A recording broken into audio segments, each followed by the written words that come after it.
함께 기도하겠습니다. 우리 이 시간에 함께 기도하실 때에 이 시간 우리의 예배와 찬양 받으시옵고 우리의 삶을 다스려 주옵소서.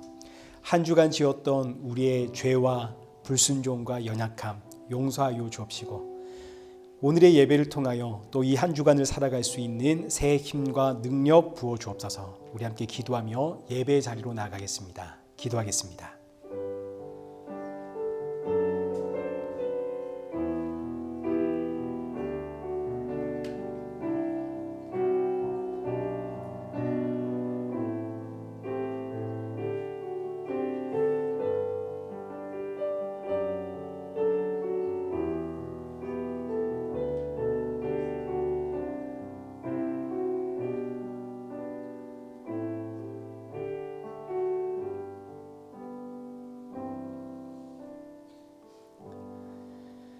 태초에 말씀이 계시니라. 이 말씀이 하나님과 함께 계셨으니 이 말씀은 곧 하나님이시니라.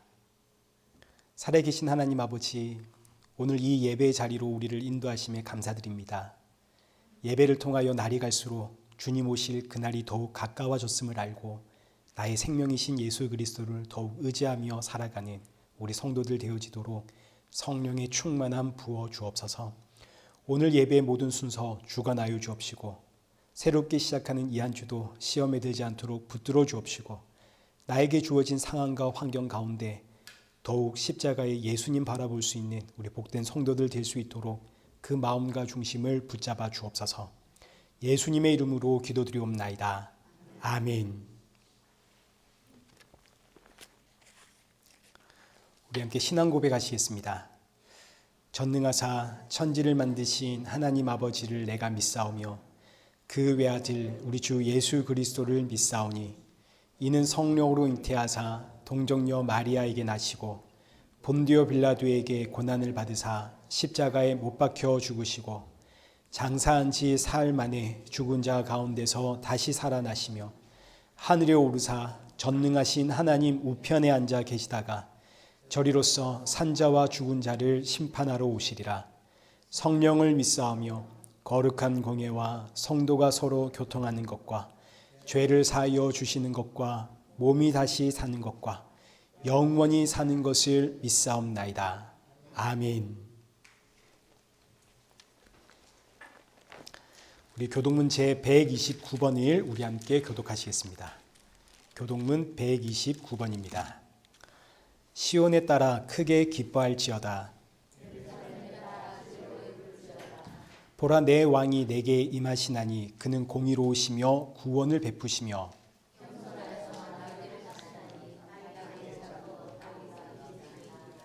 내가 에브라임의 병거와 예루살렘의 말을 끊겠고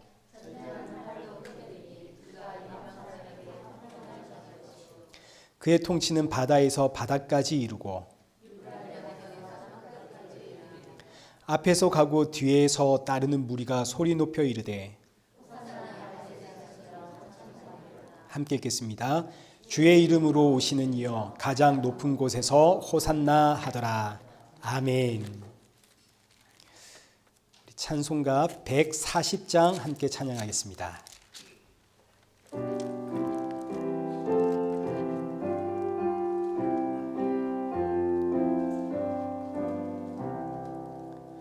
왕 되신 우리 주께 다 영광 돌리세. 그 옛날 많은 무리 호산나 불렀네.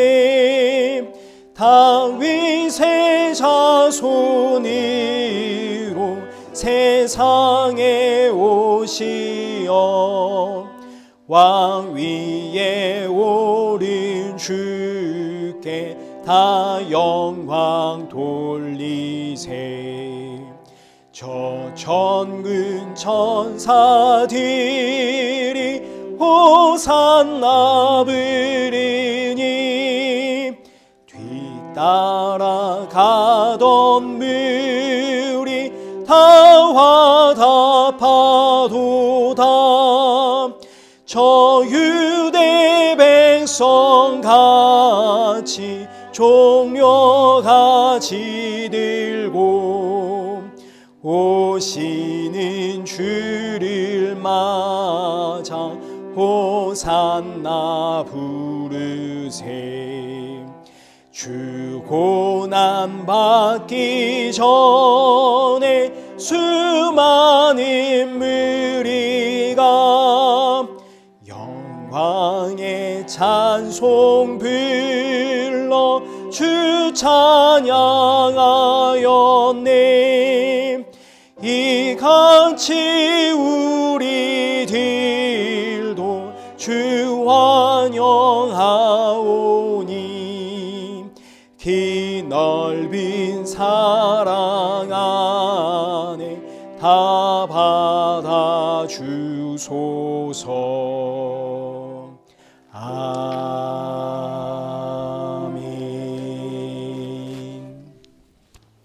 우리 성경 봉독하시겠습니다. 우리 오늘 보실 하나님의 말씀 요한복음 16장 12절부터 24절까지의 말씀입니다.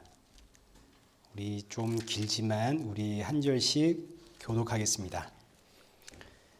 내가 아직도 너희에게 이를 것이 많으나 지금은 너희가 감당하지 못하리라.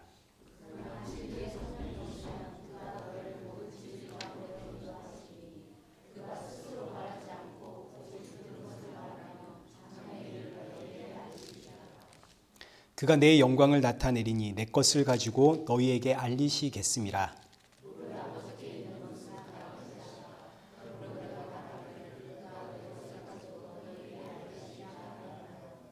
조금 있으면 너희가 나를 보지 못하겠고 또 조금 있으면 나를 보리라 하시니,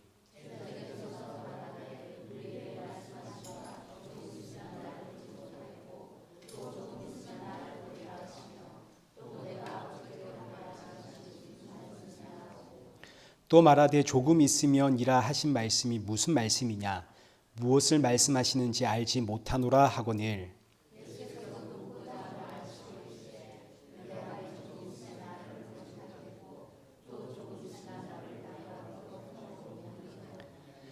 내가 진실로 진실로 너희에게 이르노니 너희는 곡하고 애통하겠으나 세상은 기뻐하리라. 너희는 근심하겠으나 너희 근심이 도리어 기쁨이 되리라.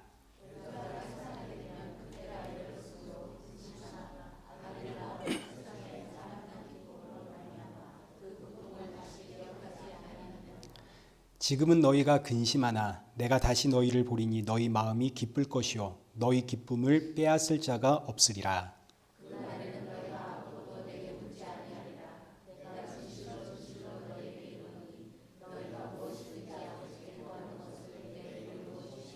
함께 읽겠습니다. 지금까지는 너희가 내 이름으로 아무것도 구하지 아니하였으나 구하라 그리하면 받으리니 너희 기쁨이 충만하리라. 아멘. 교회 소식입니다.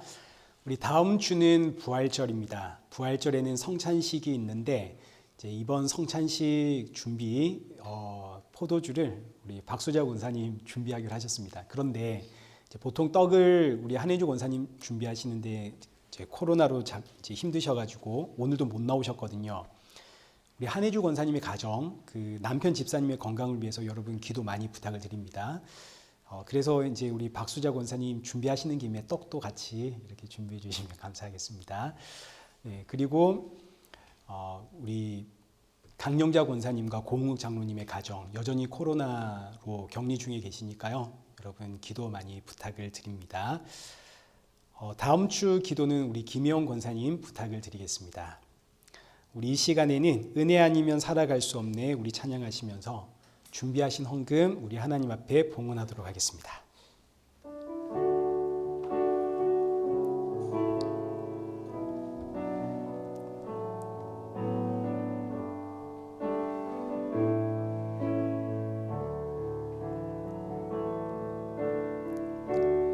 은혜 아니면 살아갈 수가 없네.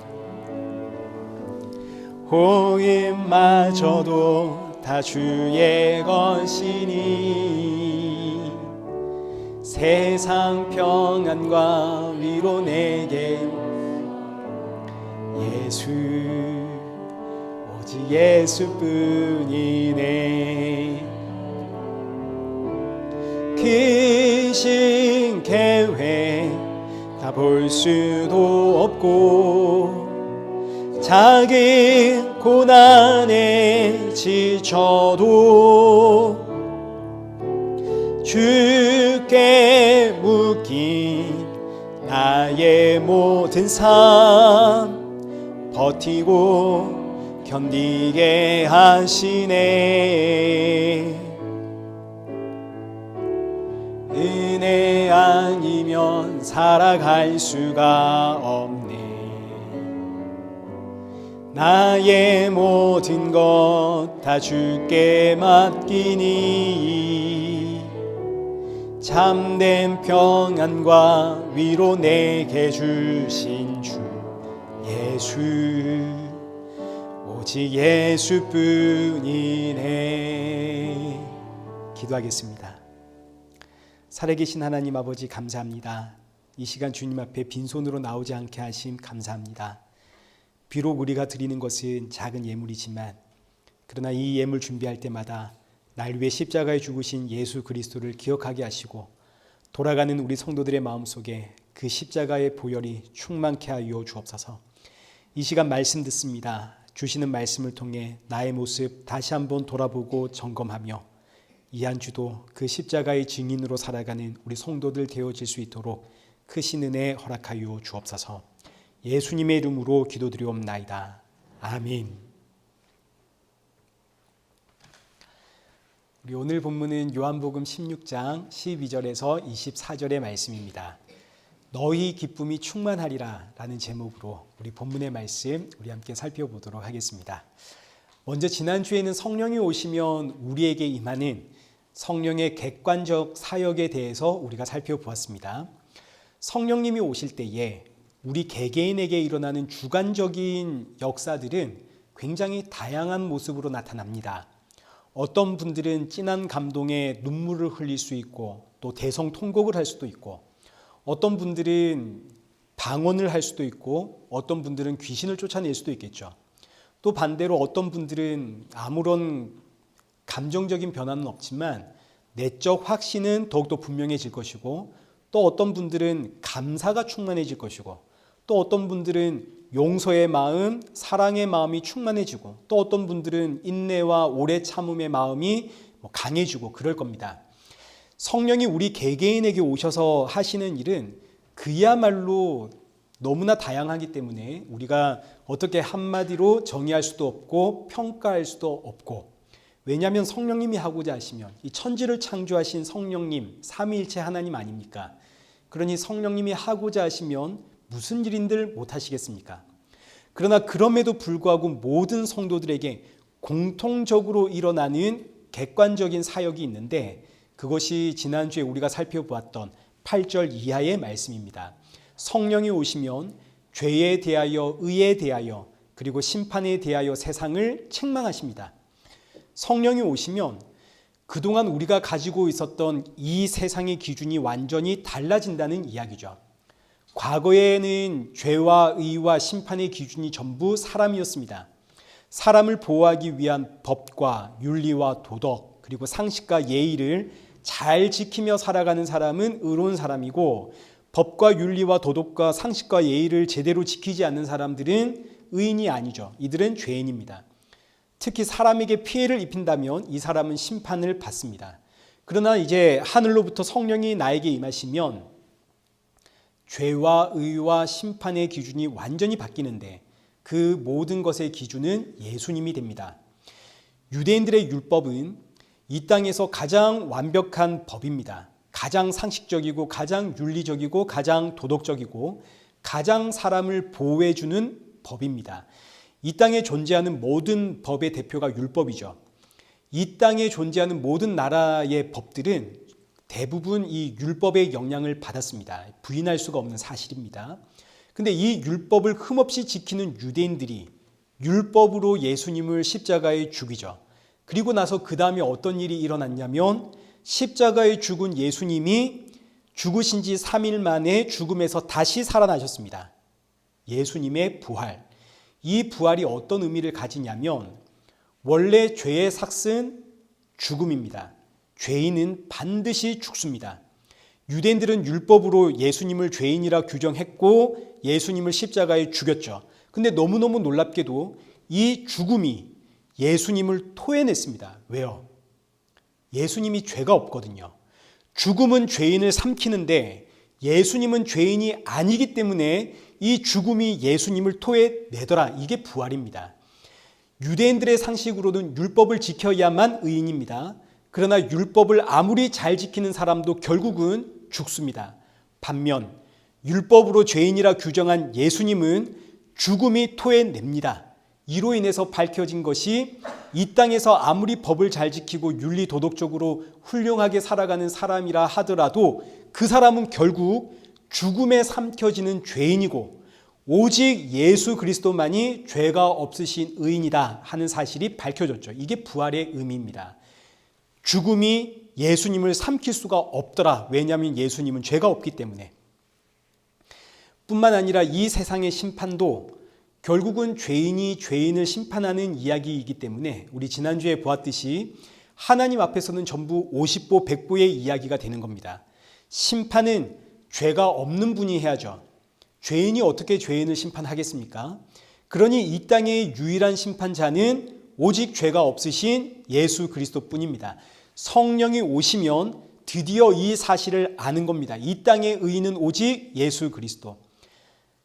그동안은 사람을 중심으로 죄와 의와 심판의 기준을 삼았는데 성령이 임하니까 죄와 의와 심판의 기준은 오직 예수님이시구나. 그래서 죄의 기준이 여기 9절 기록된 것처럼 예수님을 믿지 않는 것이 이제는 죄가 되는 겁니다. 예수님을 믿는 자는 의롭다 칭함을 받습니다. 그리고 예수님 다시 오시는 날에는 예수님을 믿는 자와 믿지 않는 자를 가려내어 믿는 자는 영생으로 믿지 않는 자는 영벌로 심판을 받습니다. 이렇게 이 세상의 심판의 기준, 이 세상의 기준이 예수님으로 바뀌게 되는 것, 이것이 바로 성령의 객관적 사역이고 성령이 임한 모든 성도에게 일어나는 공통적인 세계관의 변화입니다. 이 일이 일어나지 않았다면 내가 아무리 성령을 받았다 주장해도 그건 거짓이 되겠죠. 이거 반드시 그렇습니다. 마태복음 7장을 한번 보십시오. 22절. 그날에 많은 사람이 나더러 이르되 주여 주여 우리가 주의 이름으로 선지자 노릇하며 주의 이름으로 귀신 쫓아내며 주의 이름으로 많은 권능을 행하지 아니하였나이까 하리니 그때 내가 그들에게 밝히 말하되 내가 너희를 도무지 알지 못하니 불법을 행하는 자들아 내게서 떠나가라. 여기 22절의 그날이란 성령님이 오신 날을 뜻하고 동시에 예수님이 다시 오신 심판의 날을 뜻합니다. 성령이 오셨습니다. 그리고 예수님이 심판주로 다시 이 땅에 오셨습니다. 그때 사람들이 말하길 주여 주여 우리가 주의 이름으로 선지자 노릇하며 주의 이름으로 귀신 쫓아내고 주의 이름으로 많은 권능 행했습니다. 그런데 그때 예수님 하시는 말씀이 나는 너희를 도무지 알지 못하니 불법을 행하는 자들아 내게서 떠나가라. 왜 이들이 불법을 행하는 자들인가요? 이들은 예수님을 믿는다 하면서 그들의 가치관이 그들의 세계관이 예수님이 아닙니다.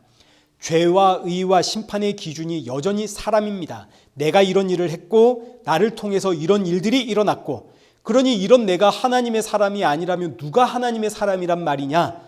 그때 예수님 하시는 말씀이 나는 너를 모르니 불법을 행하는 자야 내게서 떠나가라.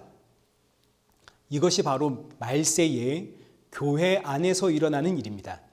지난주에 보았듯이 말세의 교회는 자꾸 옷을 벗습니다. 예수님이라는 그 옷을 벗고 자신이 이루어낸 공로를 가지고 옷을 입습니다. 난 귀신 쫓아냈습니다. 난 방언도 했습니다. 난 이렇게 교회를 섬겼습니다. 난 기도했더니 이런저런 응답을 받았습니다. 자꾸 자신에게 일어나는 일로 자기를 치장하고 옷을 입는 교회. 이미 예수님께서 왕의 혼인잔치 비유로 우리에게 알려주셨습니다. 마태복음 22장 2절 보십시오. 천국은 마치 자기 아들을 위하여 혼인잔치를 베푼 어떤 임금과 같으니 천국은 왕이 자기 아들을 위하여 혼인잔치를 연 것과 같습니다. 이 혼인잔치는 여기 10절에 기록된 것처럼 누구나 참여할 수 있습니다. 악한 자도 참여할 수 있고 선한 자도 참여할 수 있고 그 사람이 누가 되었든 누구나 참여할 수 있는데 단 조건이 있습니다. 왕이 주신 예복을 입고 들어가야 됩니다. 이 예복은 돈 주고 사는 예복이 아니라 혼인잔치에 앞서 왕이 선한 자나 악한 자나 그 모두에게 값없이 지급을 했습니다. 그러니 왕이 주신 이 옷을 입고 이 혼인잔치에 들어가면 되는 거죠. 근데 여기 11절 보십시오. 예복을 입지 않고 들어온 사람이 있습니다. 이 사람은 왜 예복 입지 않았을까요? 왕이 준비한 예복보다 내가 입고 있는 이 옷이 훨씬 훌륭하거든요. 어떤 옷을 입었느냐가 그 사람의 가치를 나타내기 때문에 왕이 주신 예복을 입게 되면 저기 저 악한 자나 저기 저 못난 자나 나처럼 훌륭한 자나 차별이 없습니다. 저들과 나의 다르다는 것을 증명하기 위해서 나는 내 옷을 입고 들어간 겁니다. 왕에게 나는 저 사람과 다릅니다. 난 이런 사람입니다. 난 저 못난 사람과 다른 거 왕 아시죠? 나는 당신을 위해서 이런저런 일을 한 사람입니다. 나는 정말 저들과는 완전하게 다르게 정말 왕 당신의 충신입니다. 이거 증명하려고 자기 옷을 입고 나왔다고요. 그러자 왕이 어떻게 했는가? 여기 13절 보십시오. 임금이 사람들에게 말하되 그의 손발을 묶어 바깥 어두운 데에 내 던지라. 왕이 이 사람의 손발을 묶어 어두운 곳, 여기 어두운 곳이 지옥을 뜻합니다. 이런 자는 손발을 묶어다가 지옥에 내 던져라, 이런 이야기입니다. 이 비유에 등장하는 왕의 예복이 바로 예수님 아닙니까? 내가 어떤 사람이든, 내가 선한 사람이든 잘난 사람이든 내가 못난 사람이든 내가 악한 사람이든 왕이 주신 예복, 예수 그리스도로 옷 입은 자는 혼인잔치에 참여하는 왕의 백성입니다. 반면 왕이 주신 예복 잊지 않고 자기의 옷을 입고 나오는 자는 그날에 손발이 묶여 지옥에 던져진다는, 이게 바로 성령의 객관적인 사역입니다. 왕이 주신 예복으로 옷을 입는 사역, 이게 바로 성령이 하시는 일이죠. 나의 모든 삶의 기준이 예수 그리스도가 되는 것, 나의 세계관이 바뀌어서 더 이상 사람이 아니라 예수 그리스도가 되는 것, 이것이 바로 성령이 모든 성도들에게 하시는 사역입니다. 자, 이제 그리고 나서 시작하는 오늘 본문을 이제 보십시오. 12절입니다. 내가 아직도 너희에게 이를 것이 많으나 지금은 너희가 감당하지 못하리라. 그러나 진리의 성령이 오시면 그가 너희를 모든 진리 가운데로 인도하시리니 그가 스스로 말하지 않고 오직 들은 것을 말하며 장래일을 너희에게 알리시리라. 이 말씀을 가지고 얼마나 많은 이단들이 생겨났는지를 모릅니다. 특히 이 12절의 말씀이 오늘날 카톨릭의 교황에게 권위를 가져다 준 말씀입니다. 왜 이 말씀이 이제 교황에게 권위가 되었냐면, 지금 예수님께서 제자들에게 내가 아직도 너희에게 이를 것이 많으나 지금은 너희가 감당하지 못하리라. 이 말씀 보니까 예수님은 제자들에게 모든 걸 가르쳐 준 게 아닙니다. 미처 다 가르쳐 주지 못한 진리의 말씀이 있다는 거죠. 그러면 예수님이 미처 다 가르쳐 주지 못한 진리의 말씀, 이거 이제 누가 가르쳐 주나? 바로 예수님의 수제자가 되는 베드로가 가르쳐 준다. 여기 마태복음 16장 19절의 말씀을 인용해서 내가 천국 열쇠를 내게 주리니 네가 땅에서 무엇이든지 매면 하늘에서도 매일 것이고 네가 땅에서 무엇이든지 풀면 하늘에서 풀리리라. 예수님께서 베드로에게 천국 열쇠를 줬다 이겁니다. 그러니 예수님께서 미처 다 가르치지 못한 그 계시의 말씀을 베드로가 직접 받아서, 직통 계시를 받아서 이제 베드로가 우리에게 가르쳐 준다. 이 베드로를 카톨릭은 초대 교황으로 삼고 이 베드로를 잇는 이제 교황들을 통해서 하나님은 예수님이 미처 다 전하지 못한 새로운 계시를 직통으로 교황에게 전달한다. 그러니 교황을 통해서 예수님의 부족한 말씀이 채워지고 전달된다. 그래서 오늘날 교황들의 어록이 성경을 대체하게 되고, 교황이 말하면 이제 성경하고 전혀 상관없어도 교황이 어디를 돌면 성지 순례를 하면 구원을 받는다. 그러면 하나님이 주신 새로운 계시구나. 그래서 성지 순례를 해서 구원받았다. 이렇게 되는 겁니다.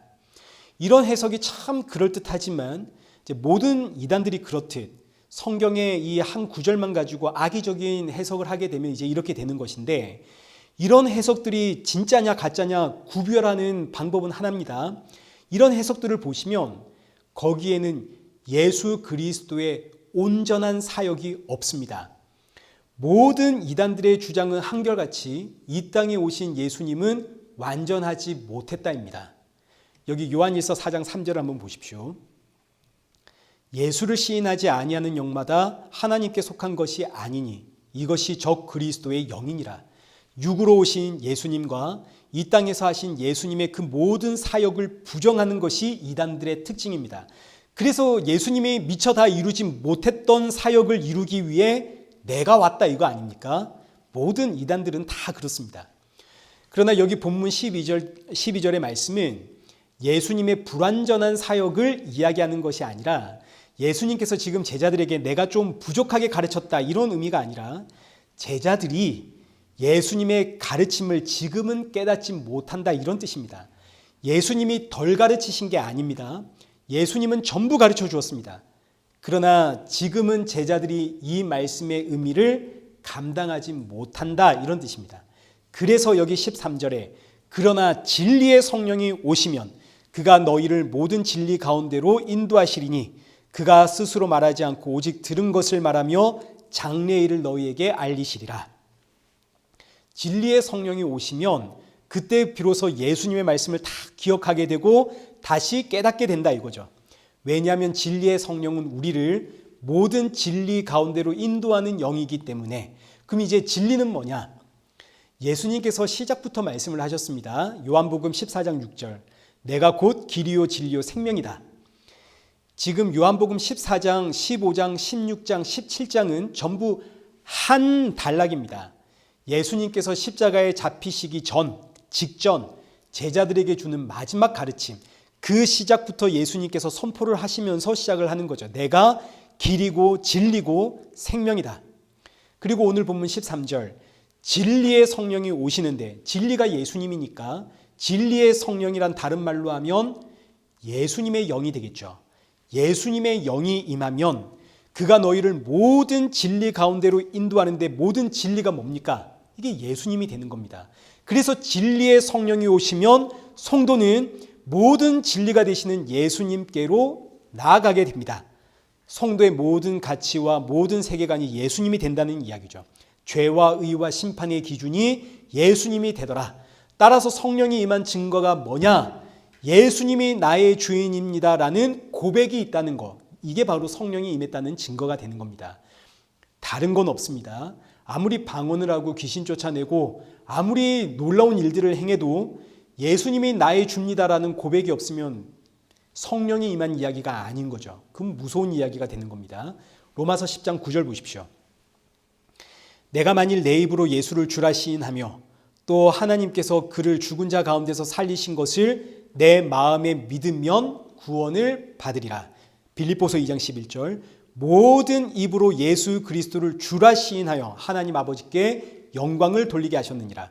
고린도전서 12장 3절 또 성령으로 아니하거든 누구든지 예수를 주라 시인할 수 없느니라. 성령이 임한 증거가 뭐냐? 예수님이 나의 주인입니다라는 고백에 있습니다. 이 사실을 마음으로 믿어 입으로 시인하는 것이 성령 강림의 확실한 증거다. 그럼 이제 다시 여기 13절 한번 보십시오. 그러나 진리의 성령이 오시면 그가 너희를 모든 진리 가운데로 인도하시리니 주의 영이 임하면 우리의 모든 삶의 기준이 예수님이 된다는 이야기입니다. 그리고 나서 이어지는 말씀, 이 말씀을 또 이단들이 그렇게 좋아하는 말씀들이거든요. 그가 스스로 말하지 않고 오직 들은 것을 말하며 장래의 일을 너희에게 알리시리라. 진리의 성령은 스스로 말하는 분이 아니라 오직 들은 것을 말씀하시고 장래의 일을 알려주십니다. 여기서 성령이 스스로 말하는 분이 아니라 들은 것을 말씀하는 분이다라고 할 때 이 의미는 진리의 성령은 완전히 새로운 계시를 말씀하는 분이 아니다 이런 뜻입니다. 이제 요즘도 그런 분들이 있는가 모르겠는데 제 윗세대만 하더라도 이제 목사님들 가운데 직통 계시를 받았다는 분들이 계셨습니다. 그분들은 보통 설교 원고 준비하지 않습니다. 그때 주시는 성령의 감동으로 이제 성령이 하라 하시는 말씀 전달하시는 분들입니다. 대단한 분들이죠. 부흥사분들의 그런 분들이 많았습니다. 그러나 이제 그분들이 말씀하시는 직통 계시는 새로운 계시가 아니라 성경에 기록되어 있는 하나님의 말씀을 그때그때 주시는 이제 감동을 따라 선포하시는 분들입니다. 왜냐하면 성령은 새로운 것을 말씀하는 분이 아니라 들은 것을 말씀하게 하시는 분이거든요. 그러니까 교황이 받았다는 지통 계시와는 완전히 다른 겁니다. 그럼 이 성령은 누구에게 들은 것을 말씀하시는가? 이제 14절과 15절입니다. 내가 내 영광을 나타내니 내 것을 가지고 너희에게 알리시겠습니다. 무릇 아버지께 있는 것은 다 내 것이라. 그러므로 내가 말하기를 그가 내 것을 가지고 너희에게 알리시리라 하였노라. 굉장히 중요한 말씀입니다. 성령은 예수님의 것을 가지고 우리에게 알려주시는 분입니다. 그리고 예수님의 것은 전부 아버지의 것입니다. 지금 이 말씀은 삼위일체 하나님에 대한 표현인데 이 말씀이 너무너무 중요한 말씀입니다. 자, 보십시오. 아버지의 것은 전부 누구의 것인가요? 아들의 것이죠. 그리고 아들의 것을 누가 가르치나요? 성령이 가르칩니다. 이 말씀이 너무너무 중요한 진리를 담고 있는데 어떤 진리냐면 결국 삼위일체 하나님은 아들이신 예수 그리스도 안에서 정리가 된다, 이런 이야기입니다. 아버지의 것은 아들의 것이고 성령은 이 아들의 것을 가르칩니다. 그러니까 삼위일체 하나님이 아들로 나타나신다고요. 아들을 정면에 내세워서 하나님을 가르치시는 겁니다. 근데 이 아들이 없으면 우린 아무것도 모르는 겁니다. 아들이 계시기에 저와 여러분이 하나님을 아는 거죠. 그래서 여기 고린도후서 4장 4절 보십시오. 그 중에 세상의 신이 믿지 아니하는 자들의 마음을 혼미하게 하여 그리스도의 영광의 복음의 광채가 비치지 못하게 함이니 그리스도는 하나님의 형상이니라. 예수 그리스도는 보이지 않는 하나님의 형상입니다. 예수님 안에 하나님의 모든 게 담겨 있다, 이런 이야기죠. 마찬가지 골로새서 1장 15절. 그는 보이지 아니하는 하나님의 형상이시요. 히브리서 1장 3절. 이는 하나님의 영광의 광채시요 그 본체의 형상이시라. 예수님이 바로 보이지 않는 하나님의 형상이 되시고 그 하나님 영광의 광채가 되십니다. 그러니 예수님을 아는 것이 하나님을 아는 것이고 예수님 믿는 것이 하나님을 믿는 겁니다. 예수님이 없으면 우리는 아무것도 모르는 겁니다. 그렇기 때문에 오늘 본문 14절과 15절의 말씀처럼 성령님은 예수님의 것을 전하시는 분이 되는 겁니다. 예수님께서 이 땅에 전하신 그 모든 말씀을 해석해 주는 분이 바로 성령님. 하나님께서 주신 율법, 구약 성경이죠. 이 구약 성경을 예수님으로 해석해 주시는 분이 바로 성령님. 그래서 진리의 성령이 오시면 그가 우리를 모든 진리 가운데로 인도하여 예수 그리스도 앞에 세우시는 거죠. 그러나 반면 직통 계시를 받았다고 하면서 완전히 새로운 이야기를 말하는 자들이 있습니다. 이들을 우리가 이단이라 그러죠.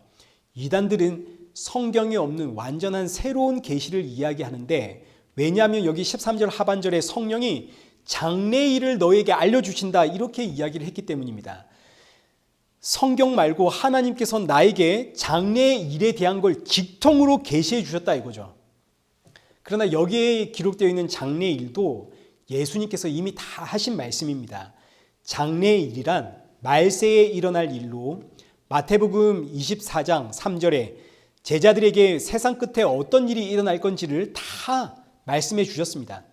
그래서 예수님 세상 끝날에 일어날 일들을 마태복음 24장부터 25장까지 아주 세세하게 말씀해 주셨는데, 여기에 대해서 궁금하신 분들은 유튜브로 마태복음 24장 25장 강의 설교를 찾아보시면 됩니다. 성령이 임하니 그때 비로소 성도는 장래의 일도 알게 되더라. 그러니까 장래의 일은 미래를 점치는 것도 아니고 꿈풀이를 하는 것도 아니고 하나님이 당신에 대해서 어떤 말씀을 주셨습니다, 이런 것도 아닌 겁니다. 성령이 오시면 모든 성도는 장래의 일, 세상 끝날을 알게 되는데, 세상 끝날에는 예수 그리스도가 이 땅에 오시고 그가 오시면 알곡과 가라지를 구분하듯 양과 염소를 구분하듯 죄인과 의인을 구분하여 영생과 영벌로 심판하시는데, 그 심판의 기준은 오직 하나, 예수 그리스도로 옷을 입었는가. 자, 그리고 나서 이제 16절입니다. 조금 있으면 너희가 나를 보지 못하겠고 또 조금 있으면 나를 보리라. 예수님의 십자가 부활과 죽음과 부활 그리고 성령 강림에 대한 말씀입니다. 여기 16절에 조금 있으면 나를 보지 못하겠고 이건 예수님의 십자가 죽음을 이야기하는 것이고 또 조금 있으면 나를 보리라. 이것은 이제 부활의 이야기입니다.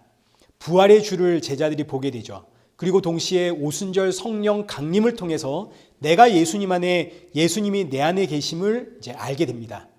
그러나 제자들은 지금은 이 말씀 이해를 못합니다. 성령 오시기 전이니까요. 그리고 무엇보다 제자들에게는 지금 부활의 개념이 없습니다. 그러니 이 말씀 이해가 안 되는 겁니다. 그래서 여기 17절과 18절까지 제자들이 이 말씀 가지고 근심을 하게 되는 겁니다. 아니 이게 대체 무슨 이야기인가? 왜 예수님은 조금 있으면 나를 보지 못하고 또 조금 있으면 나를 본다 하시나? 또 내가 아버지께로 간다. 이건 또 무슨 이야기일까? 그래서 예수님 이제 19절부터 이 말씀을 풀어주시는데 조금 있으면 너희가 나를 보지 못하고 또 조금 있으면 나를 보리라. 이 말씀이 너희에게 기쁨이다. 이렇게 풀어주십니다. 그러니까 여기 이제 19절 이하 지금부터 살펴볼 말씀은 성도의 기쁨이 왜 이 말씀이 성도의 기쁨이 되는가? 이것은 오직 성령이 우리 안에 임하셔야만 깨닫게 되는 비밀이고 신비가 되는 겁니다. 오늘 이제 지금부터 살펴볼 19절 이하의 말씀이 여러분에게 정말 기쁨이 된다면 이건 기가 막힌 이야기인 거죠. 성령님이 여러분 안에 계시다는 이야기입니다. 그럼 대체 이 말씀이 어떻게 성도의 기쁨이 되는가? 이제 먼저 조금 있으면 너희가 나를 보지 못하고 이 말씀은 십자가의 죽음에 대한 이야기입니다. 십자가의 죽음을 여기 20절에서 이렇게 풀어주십니다. 내가 진실로 진실로 너희에게 이르노니 너희는 곡하고 애통하겠으나 세상은 기뻐하리라. 예수님 십자가에 죽으실 때 제자들은 곡하고 애통하게 될 것이고 이 세상은 자기들이 이겼다 기뻐할 겁니다. 여기서 세상은 유대인들의 세상을 뜻하면서 동시에 마귀 사탄의 세상을 뜻합니다. 예수님을 죽임으로 이 세상은 기뻐하고 제자들은 곡하고 애통하고 근심하게 되지만 그러나 이어지는 말씀이 너희 근심이 도리어 기쁨이 되리라. 왜 제자들의 근심이 도리어 기쁨이 되나요? 예수님이 부활하셨거든요. 이 부활이 또 조금 있으면 너희가 나를 보리라의 해석입니다. 예수님의 죽음으로 제자들은 곡하고 애통하며 심히 근심하게 되지만 그러나 이 모든 근심이 변하여 기쁨이 되는 것은 예수님이 부활하셨기 때문에 그리고 그 부활의 예수님이 하늘로 올라가신 이후에 영으로 나를 찾아와 나와 함께 하십니다. 그러니 예수님의 부활은 예수님이 하나님이라는 뜻이고 예수님이 영생이고 구원이고 예수님이 길이요 진리요 생명이라는 증거가 되는데 그 길과 진리와 생명이신 예수님이 지금 내 안에 계시니 이게 얼마나 기쁘고 감사한지. 생명이신 예수님이 내 안에 계시니 그로 인해 나도 생명이 되었고 부활의 주가 내 안에 계시니 나도 부활의 인생이 되었고 그야말로 새로운 피조물이 된 성도. 이 기쁨이 얼마나 큰 기쁨인지 이제 21절에 여자가 해산하게 되면 그때가 이르렀으므로 근심하나 아기를 낳으면 세상에 사람 난 기쁨으로 말미암아 그 고통을 다시 기억하지 아니하느니라. 여자가 해산하게 될 때면 근심을 하게 됩니다. 아기를 낳는 고통 때문에 근심을 하게 된다 이거죠. 저 같은 경우는 제가 아기를 낳은 것은 아니지만 아기가 태어날 때 손가락 발가락 10개씩 달고 나올까? 혹 장기 하나가 미숙하면 어떡하나? 이런 걱정 제가 많이 했거든요. 해산할 때가 되면 부모는 이런 걱정이 생기는 겁니다. 그러나 막상 아기가 나오면 여기 21절에 기록된 것처럼 사람 난 기쁨, 생명이 태어난 기쁨으로 그 모든 근심 사라지고 여자는 아기가 낳을 때 겪었던 그 고통 기억하지를 않게 됩니다. 그래서 둘째 낳고 셋째를 낳고 이러는 거 아닙니까? 물론 저는 둘만 낳았습니다. 밴쿠버 올 때 영주권 받으면 기념으로다가 하나 더 놓자 우리 그랬는데 10년 동안 못 받아가지고 이제 둘입니다. 이제 개인적으로 다행이다 생각을 하고 있습니다.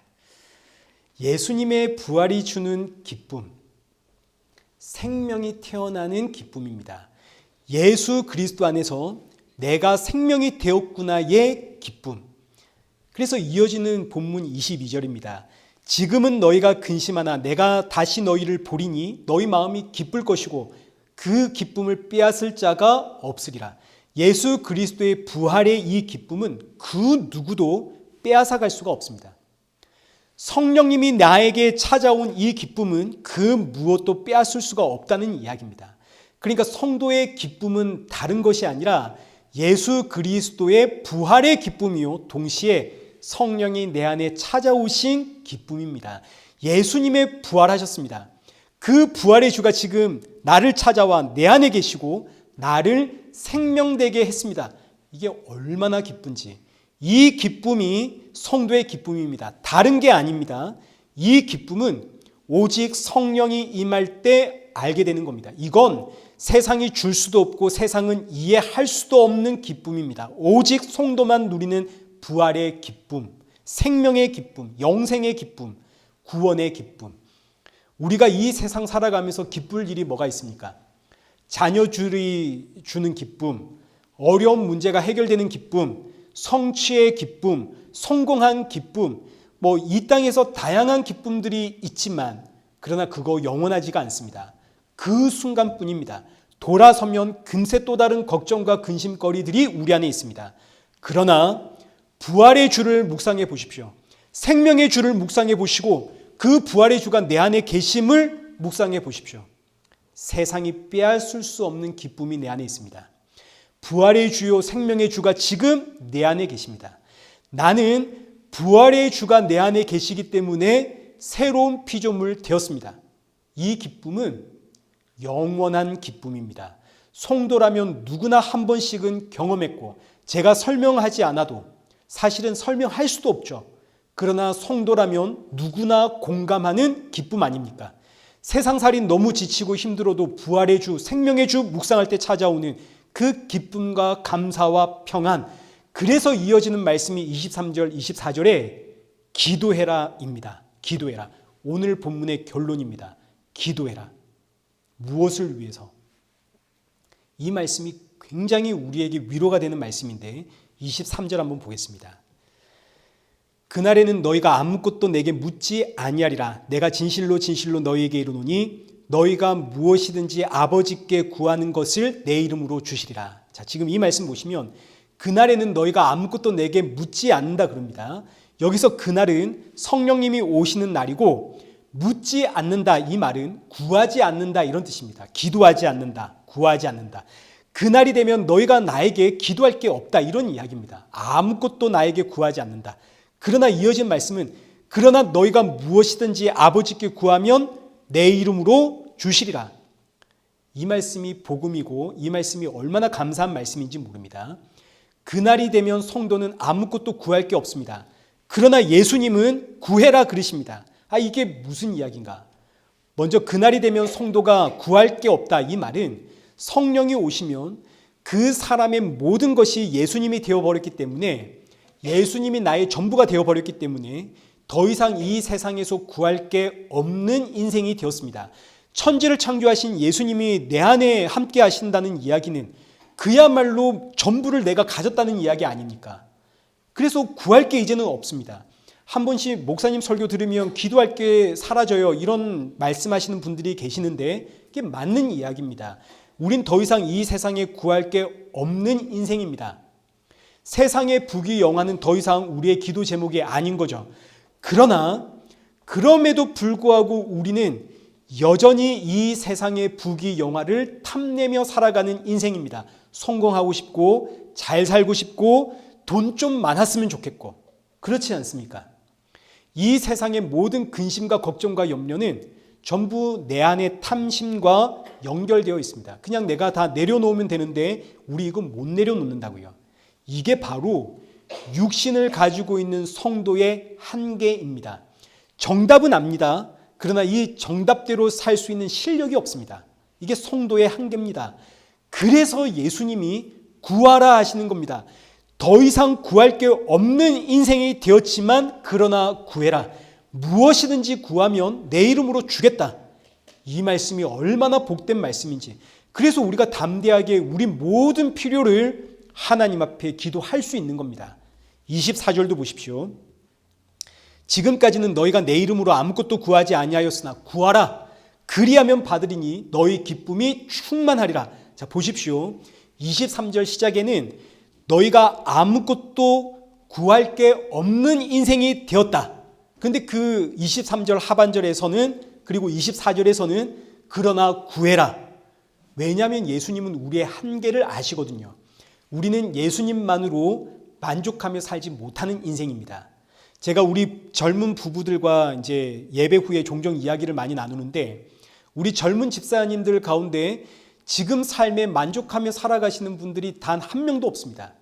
아니, 그럼 목사님은 지금 삶에 만족하며 사십니까? 저 역시 지금 삶에 만족을 못하죠. 왜냐하면 우리 모두는 다 잠언 30장 15절에 나오는 거머리의 두 딸과 같기 때문입니다. 족한 줄을 모르고 다오다오하는 인생입니다. 아무리 채워도 만족을 모르는 거머리의 두 딸입니다. 그래서 예수님이 기도해라 하시는 겁니다. 무엇이든지 아버지께 내 이름으로 구해라. 너희의 연약함과 너희의 악함 내가 너무너무 잘 아니 구해라. 기도해라. 너희의 필요와 소원과 간구 기도해라. 근데 그 다음이 중요합니다. 무엇이든지 내 이름으로 기도해라. 그리하면 어떻게 해주겠다? 24절 하반절. 너희의 기쁨 충만케 하겠다. 기도하면 기도의 제목과 소원들을 내가 응답해 주겠다가 아닙니다. 기도하면 어떻게 된다고요? 너희의 기쁨이 충만케 되겠다. 그럼 우리의 기쁨은 뭔가요? 지금까지 우리의 기쁨이 뭐라고 배웠습니까? 예수 그리스도의 부활, 그 부활의 주가 내 안에 들어오심, 이게 우리의 기쁨이라고 배우지 않았습니까? 그러니까 성도는 구할 게 없는 인생이 되었지만 동시에 구할 수밖에 없는 연약한 인생이기 때문에 구해야 됩니다. 예수님이 담대히 구하라 우리에게 말씀을 하셨습니다. 무엇이든지 구하십시오. 기도하십시오. 그런데 기도의 응답은 뭐냐면 기쁨의 충만함입니다. 너희를 부활의 주, 생명의 주로 충만케 하겠다. 이게 바로 기도의 응답입니다. 내가 너희의 기도, 그 모든 걱정과 근심과 염려 내가 해결해 주겠다. 이게 아니라 기도하면 너희를 부활의 주와 생명의 주로 충만케 하겠다. 그래서 여러분 기도하시다가 이 기쁨 한 번씩 다 경험해 보셨죠? 여러분 이 기쁨을 빼앗기지 마십시오. 이 기쁨이 충만할 때 우리는 고난 중에 기뻐할 수 있고 고난 중에 감사와 찬양할 수 있는 겁니다. 같은 맥락입니다. 빌립보서 4장 6절. 기도를 우리에게 가르쳐주는 본문이죠. 아무것도 염려하지 말고 다만 모든 일에 기도와 간구로 너희 구할 것을 감사함으로 하나님께 아뢰라. 전부 하나님께 아뢰라. 그리하면 모든 지각에 뛰어난 하나님의 평강이 그리스도 예수 안에서 너희 마음과 생각 지키시리라. 아무것도 염려하지 말고 모든 일을 하나님께 구하십시오. 그럼 하나님은 어떻게 하신다고요? 그리스도 예수 안에서 우리 마음과 생각 지키신다고요. 그래 내가 너의 모든 걱정과 근심과 염려의 문제 해결해 줄 게가 아니라 내 마음과 생각을 예수 그리스도 안에서 지켜주심. 이게 바로 예수님으로 충만케 하겠다는 하나님의 뜻이고 기도의 응답입니다. 그래서 사도 바울 보십시오. 사도 바울이 모진 고난과 매를 맞고 감옥에 갇혔습니다. 이때 기록한 성경이 에베소서, 빌립보서, 골로새서인데 옥중 서신이라고 불립니다. 근데 이 말씀들을 기쁨의 서신이라고 부릅니다. 왜냐하면 사도 바울이 이 서신들마다 기뻐해라 기뻐해라를 강조하거든요. 대표적인 성경 구절이 빌립보서 4장 4절입니다. 주 안에서 항상 기뻐해라. 다시 한번 말하노니 기뻐해라. 이걸 지금 누가 이야기하고 있냐면 그렇게 매를 맞고 지금 감옥에 갇힌 사도 바울이 하는 이야기입니다. 사도 바울이 매를 맞고 감옥에 갇혔는데 여기서 기뻐하다니요. 말도 안 되는 거 아닙니까? 감옥에서 나와야 기쁘고 억울한 누명이 벗겨져야 기쁜 거 아닙니까? 심지어 이 사도 바울은 이 감옥에서 결국 인생을 마감하게 됩니다. 그런데도 사도 바울은 이 감옥에 갇힌 상태에서 매 맞아 누워 사경을 헤매는 상태에서도 난 기쁘다 고백할 수 있는 이유가 이 빌립보서 4장 4절에 이어지는 고백이 바로 6절과 7절 기도할 수 있기 때문에 내가 당하는 이 모진 고난, 옥중 생활, 하나님 앞에 눈물을 흘리며 간절히 기도했더니 하나님이 내 문제, 내 상황 바꿔주셨다가 아니라 예수 그리스도 안에서 내 마음과 생각을 붙들어 생명과 부활의 주가 되시는 예수님으로 나를 충만케 하시더라. 이 기쁨이 얼마나 기쁘고 감사한지. 그래서 감옥에서 빌립보 교회를 향해 쓰는 편지가 여러분 기뻐하십시오. 우리가 기뻐할 수 있는 이유는 기도할 수 있기 때문입니다. 기도하면 생명의 주가 우리의 마음과 생각과 중심을 예수로 충만케 하십니다. 사랑하는 성도 여러분, 이 기쁨을 빼앗기지 마십시오. 마귀 사탄은 이 기쁨을 빼앗아 그 자리에 세상 문제를 채워놓고 세상 문제가 해결되는 기쁨과 하나님의 이 생명의 기쁨을 맞바꾸려고 합니다. 이 유혹에 빠지면 여러분 예수님으로 충만케 되는 이 기쁨을 바꾸지를 마십시오. 이거 빼앗기려고 하지 마십시오. 깨어 있어야 됩니다. 말씀 맺겠습니다. 고린도후서 7장 10절 보시면 하나님의 뜻대로 하는 근심은 후회할 것이 없는 구원에 이르게 하는 회개를 이루고 세상의 근심은 사망을 이루게 합니다. 하나님의 뜻대로 하는 근심이 있고 세상의 근심이 있습니다. 그럼 하나님의 뜻대로 하는 근심은 뭐고 세상의 근심은 뭔가? 일단 하나님의 뜻대로 하는 근심은 이런 걸까요? 교회를 어떻게 섬길까? 어떻게 봉사할까? 내가 어떻게 충성할까? 내가 어떻게 해야 감사와 기쁨이 나올까? 내가 어떻게 저 사람 전도할까? 이런 것이 하나님의 뜻대로 하는 근심인가요? 그렇지가 않습니다. 하나님의 뜻대로 하는 근심과 세상의 근심은 본질적으로 아무런 차이가 없습니다. 똑같습니다. 이 땅에 사는 모든 사람들의 근심은 결국은 이 세상 살이에 대한 근심입니다. 근데 어떤 차이로 인해서 이 똑같은 근심이 하나는 하나님의 뜻대로 하는 근심이 되고 하나는 세상 근심이 되는가? 그게 바로 기도입니다.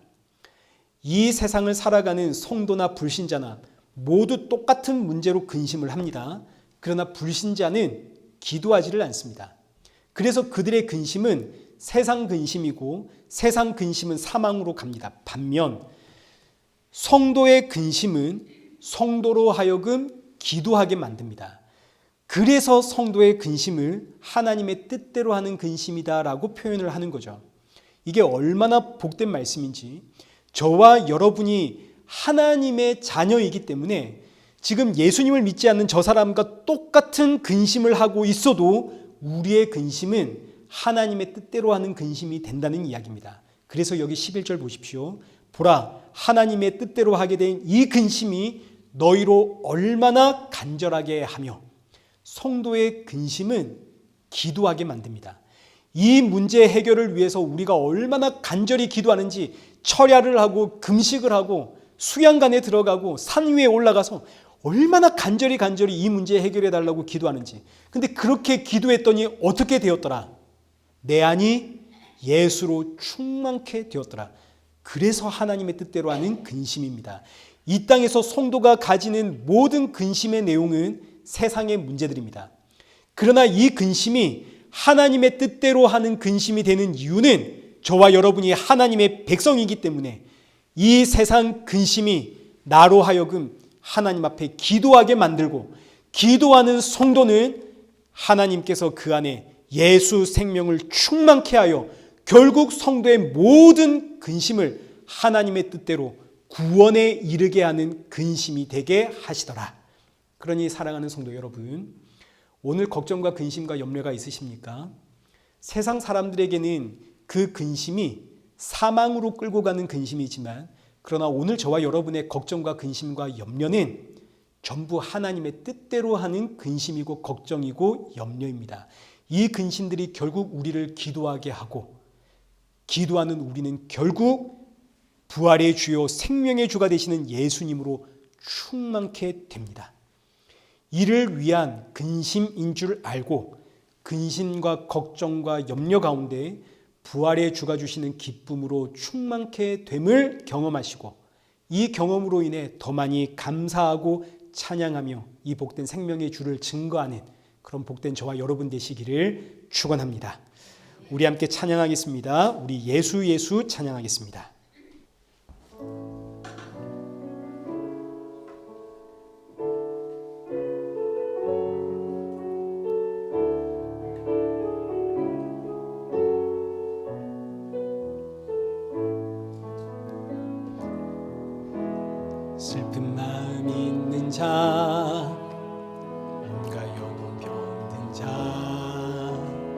누구든지 부르시오. 예수 이름 부르시오. 그 이름을 믿는 자, 그 이름을 부르는 자, 그가 어떤 사람이든 그는 구원 얻으리. 은가금 내게 없으나, 은가금 내게 없으나 나 가진 건 너에게 주니. 능력의 이름 예수라. 그 이름을 붙드시오. 그 이름을 믿는 자, 그 이름을 외치는 자, 그가 어떤 사람이든 그는 주의 영광 보리라. 예수, 예수,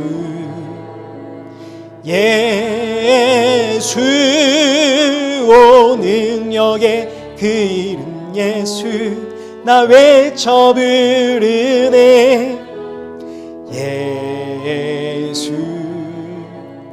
예수, 오 구원의 그 이름 예수, 나 외쳐 부르네. 예수 그리스도. 우리 이 시간 함께 기도하겠습니다. 우리 기도하실 때 오늘 주신 말씀 붙잡고 먼저는 나의 모든 삶의 기준이 예수님 되게 하여 주옵소서. 사람을 중심으로 판단하는 것이 아니라 예수님 기준으로 판단하는 성도, 그렇기 때문에 모든 것을 이해할 수 있고 품을 수 있고 용서할 수 있는 성도가 되게 하여 주옵소서. 그리고 또 함께 기도하실 때 이 세상 걱정과 근심과 염려는 모두 다 하나님의 뜻대로 하는 걱정이고 근심이고 염려라는 사실을 알고, 이 모든 걱정과 근심과 염려 때문에 기도함으로써 내 안에 예수 그리스도로 충만케 되어지는 기도의 응답 사모하며 이 응답을 우리에게 허락하여 주옵소서. 그리고 이 세상이 주는 기쁨과 이 생명의 기쁨을 바꾸지 않도록 깨어있는 성도가 되게 하여 주옵소서. 그리고 마지막으로 이 복된 생명의 말씀 증거하며 살아가는 성도 되게 하소서. 우리 시간 주신 말씀 붙잡고 기도의 자리로 나가겠습니다. 기도하겠습니다.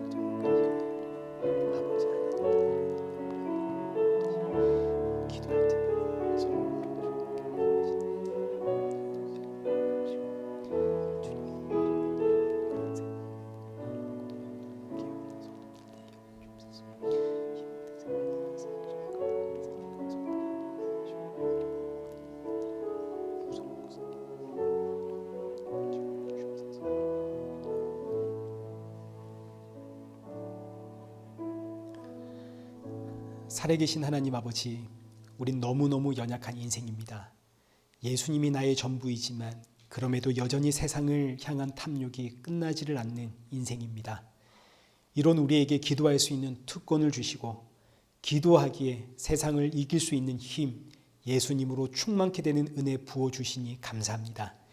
이 세상의 그 어떤 유혹 앞에서도 기도할 수 있는 성도가 되게 하시고 예수님으로 충만케 되는 이 기쁨을 세상이 주는 기쁨과 맞바꾸지 않는 성도가 될 수 있도록 우리의 마음과 생각과 중심 붙잡아 주옵소서. 이 기쁨이 너무너무 귀하기에 이 기쁨의 증인으로 살아가는 성도가 되어지도록 이 한 주도 우리의 삶을 인도하여 주옵소서. 예수님의 이름으로 기도드리옵나이다. 아멘.